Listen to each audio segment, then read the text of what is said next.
Okay,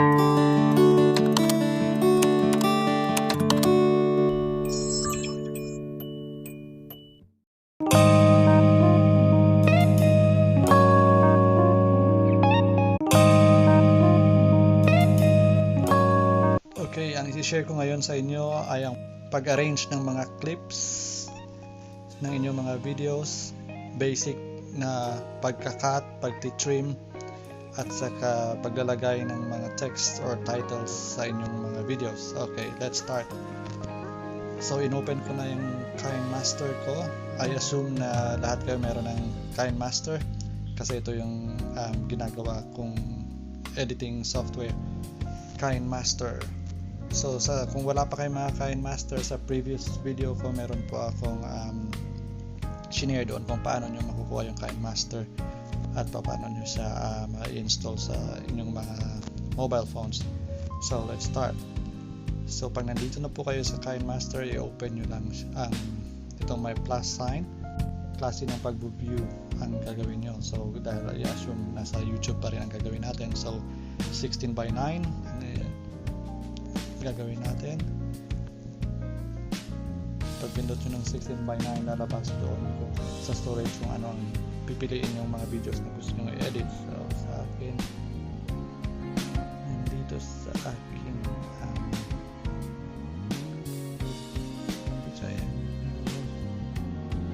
so I'll open this one.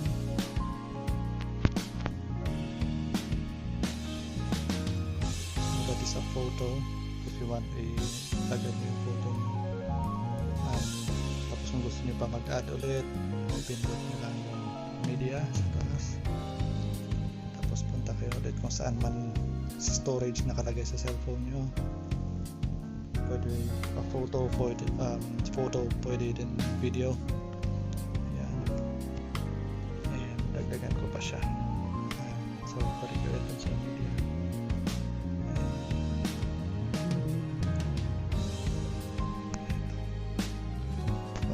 So ayun, tatlong videos ang gusto mong i-edit natin ngayon. So mag-start tayo sa basic natin na pag-arrange na ating mga video. So kung gusto mong ilagay ito po niya, gusto mo itong clip sa pangalawa, gusto mo maging mauna sa video mo, so i-press mo lang siya, long press, tapos i-drag mo papunta doon sa first.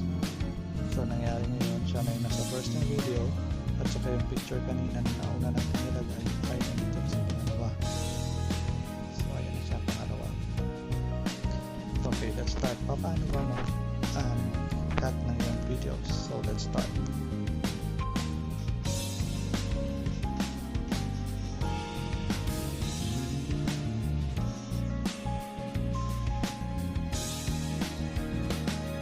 So, kunyari gusto ko ng sobrang tagal ng clip na yun. Sobrang tagal itong sequence na to. So, ang gagawin mo, gusto mo i-cut, i-highlight nyo po muna yung video na yun. So, pag-highlight nyo, i-press nyo yung one tap lang. So, pag nag-yellow na siya, yung isang clip na yun, ibig sabihin, pwede mo siyang ma-edit yung isang clip na yun. Isang clip lang siya. So hanggang dyan lang sa may naka-highlight na yellow. So yun po, ibig sabihin pag pinat mo yun na yung pwede mong ma-edit kasi may yellow siya. So balik tayo doon. Ito kunyari gusto ko siyang i-cut kasi sobrang haba ng sequence na ito. So i-tap nyo lang po yung contain kasi i-cut mo. Dito sa pagka-cut, meron po siyang gunting, sinasabi kong cut kasi usually sa computer is gunting is cut or control X, pero dito po sa kinemaster trim or split. So ibig sabihin nito, dahil gusto ko siyang ito naman gusto ko siyang i-trim po yung yung sequence na yun. So gusto ko siyang mawawala yung parte na dito, ito yung may line na ito, red line, hanggang dito. gusto ko mawawala yan siya. So anong gagawin ko? So ito, from dito na red, i-split ko yung clip na yon. So pag split, ibig sabihin wala kang i-delete, split lang. Parang hinati mo lang, di ba? Tagalog. Nonsense. Okay, so split natin. So yung isang clip naging dalawa. Tingnan nyo. Ayan na siya. Yung luma, yung isang clip naging dalawa. So yung hinati natin, meron na siyang isa sa left at saka isa sa right. At saka gusto natin hanggang dito lang siya, di ba? Dito lang ang gusto natin part doon. So andyan ulit, ika-cut natin. I-cut, balik tayo doon. I-highlight natin ulit yung clip na yun. Highlight. So doon, ibig sabihin na highlight natin kasi nag-yellow na siya. So balik tayo doon, yung gunting, push natin yung gunting. So gusto natin split. Tapos split ulit itong pangatlo, split at playhead. So ayan na, na-split na siya. So yung isang clip naging tatlo na siya ngayon, diba? Kasi hinati na natin. At saka i-highlight mo yung pangalawang clip na yun gusto mong alisin. Okay, so i-highlight mo na, i-click mo doon or i-tap mo doon, naging yellow na siya. Yan ang i-delete mo doon sa gusto mong i-delete doon sa isang clip na yon na pinang-cut mo. So ang gagawin mo, diba tinap mo siya, naging yellow, para malalaman mo na siya yun, siya yung gusto mong i-delete. Kasi minsan delete ka lang dito, walang kung saan i-delete mo. So yun palagi yung tatandaan, pag tinap nyo, kung sino tinap nyo, ito wag yan, ito wag yan. So ito sa gitna. So yan ang tinap ko, naging yellow na siya. I-push nyo yung basurahan dito sa gilid, which is delete. Okay, so ganyan lang, nawala na siya. I-play natin. Dita, okay. At saka kung mapapansin nyo kanina, 2 point something ang time natin, ang haba ng time natin ang nandito sa gilid ngayon, 2.12 na lang. Okay, kunyari gusto mo natin mag-delete, so sobrang haba pa rin. Kunyari, ito naman gusto natin i-delete. So gusto natin dito na part ng clip natin, gusto natin mawawala yan, yung play ng sun na yun. So ang gagawin natin, i-tap nyo ulit yung clip na yun, malalaman nyo naman yung boundary ng mga clip kasi may plus. So yan ang palatandaan ng boundary siya ng clip, at saka yung naka-highlight hanggang doon lang siya. So ito tinap natin, na-highlight na siya yung clip na yun, gusto natin mawala yung sa gilid yun. So gagawin natin ulit, punta tayo sa gunting, guntingin natin, at i-trim natin to the right of the playhead. So ibig sabihin, guntingin natin yung nasa right nung highlight natin. So pag ginunting natin ito, ang mawawala is yung sa right, at saka doon sa picture malalaman mo na yung ginunting mo yung sa right. So itap natin yung pangalawa, trim to the right of playhead. Ayun, wala siya. So ganun po paano mag-trim ng isang clip. At saka automatic na yon, yung pag-trim mo nun, yung next clip niya is mag-connect doon sa clip na nasa unahan. So ayan, kung i-play natin, okay, i-push nyo lang yung check sign or tick kapag New Zealand, sabihin sa New Zealand, tick or check. Ayun, so na-check na siya. I-try mo i-play. Nawala na yun siya, diba? Nawala na yung parang sun rays kanina. Okay. Stop. So, ayun na po. And nakikita nyo ang time mo sa gilid is 2.07 na lang, kanina po 2.12 ata yun. And another thing na masishare ko dito is ito, diba, picture lang to, photo, it's not a video. Kung gusto mo naman siyang sabi, sobrang haba naman ito, gusto ko madali lang siyang kita dito sa aking video, So, gagawin mo, tap mo siya sa picture na yun, yung photo na yun, i-tap mo. Tapos, punta po kayo dito sa settings, project settings ang tawag. Tapos pupunta kayo sa editing.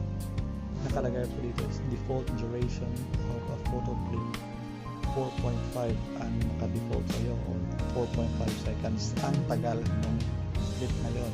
Pwede mo siyang gawin, pili ka, gusto mo patagalan mo 6 seconds or gagawin mo mabilis. Sa akin gusto mo mabilis, ay matagal na naka-stay lang yung photo ko, so gagawin ko siyang 2 seconds. Ayun, okay.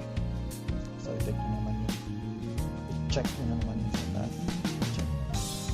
Tingnan nyo lumit siya, 2 seconds na lang siya. Pag i-play nyo, play, 2 seconds na yung tagal niya. Or pwede nyo rin siyang i-tap at saka tap nyo yung sa pinakadulo ng clip na yon na may highlight, at saka i-drag nyo siya dahan to your left, or kung galing ka naman sa left to your right. So tingnan nyo, ulit siya. So ngayon, tingnan mo ulit. Okay,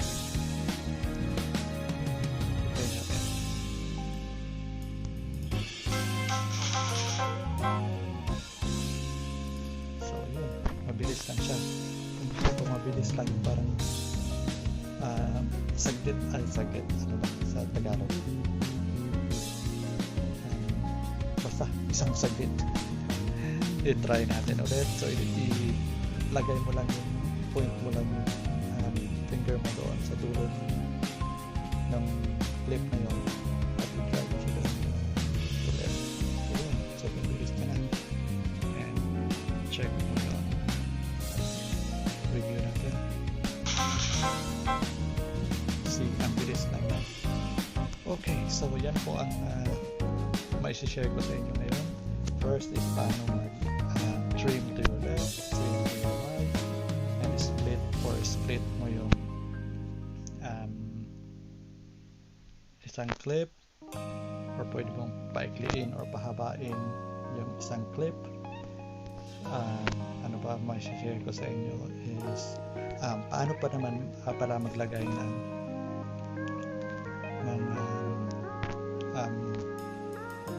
titles or wordings dun sa mga videos mo, or palagyan mo ng texts. Like for example, ito, gusto mo lagyan ito ng, ayun na siya, may biking na siya, may logo na, lagyan ko niyan before. Lagyan mo pa kung nari gusto mo pang biking, or lagyan ko pa. So i-point ko doon yung may red line, doon na part ako maglalagay. So punta ako doon, itap ko yung clip na yon, or just leave it as it is, mag-tap mo outside doon. So pag tap mo, ka ng layer, i-push mo yung layer, tapos lalabas itong 1, 2, 3, 4, 5 choices na naman dyan. I-tap mo yung text. So ayun, pag tap mo yung text, lalabas ito. So magta-type ka na. Maraming gusto mong biking with my kids.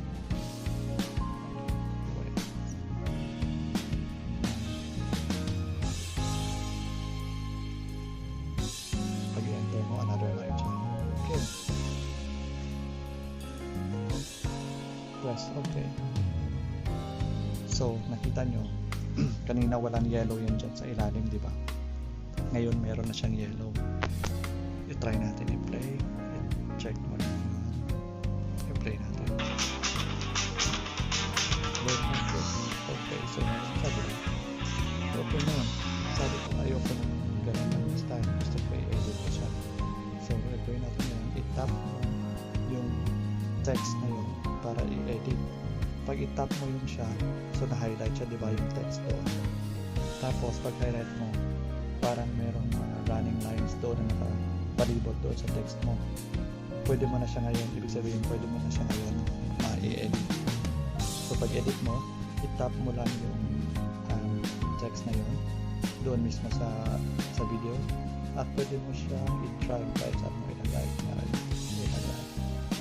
Pag tinap mo naman yung nap tab, i-drag mo naman yung arrow may dalawang points straight up, pwede yung mapapalaki yung text mo.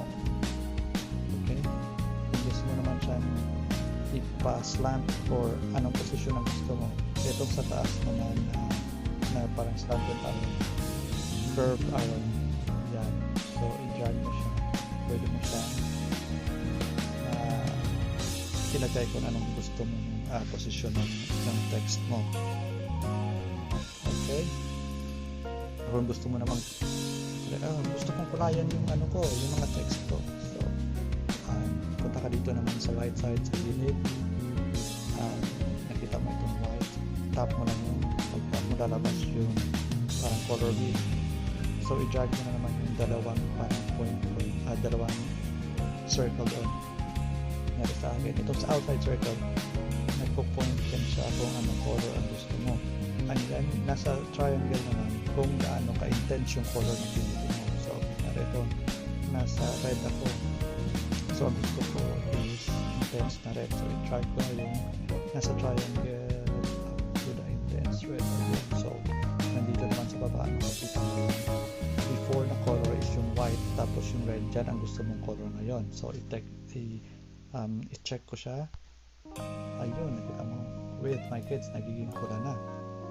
So, yan po paano maglagay ng text. Pahiksi na lang natin sobrang haba.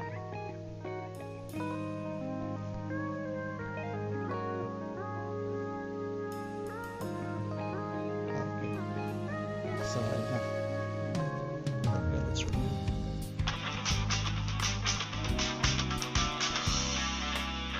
See?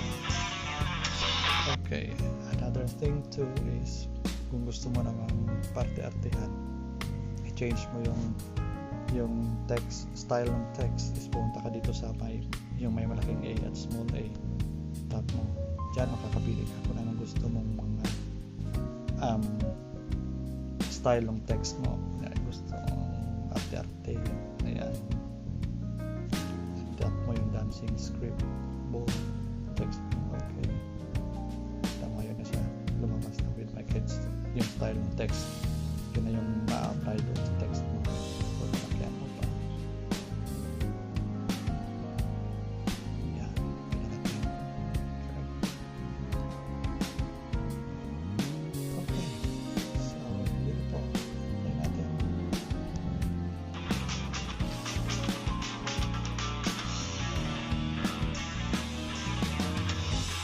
Okay po. For another pa, text about the text. Kung gusto mo naman may style naman sa pagpasok ng text na yun, ipindutin mo tong in animation. Tapos kung gusto mo, dito may mga choices ka naman, ang dami. Gusto mo siyang mag drop, try ko one, two, drop. Parang drop siya from the top. Kung gusto mo mag-clockwise, ayun siya, magaling siya. Kaya gusto mo siya fade. At saka dito sa fade. So, yan siya.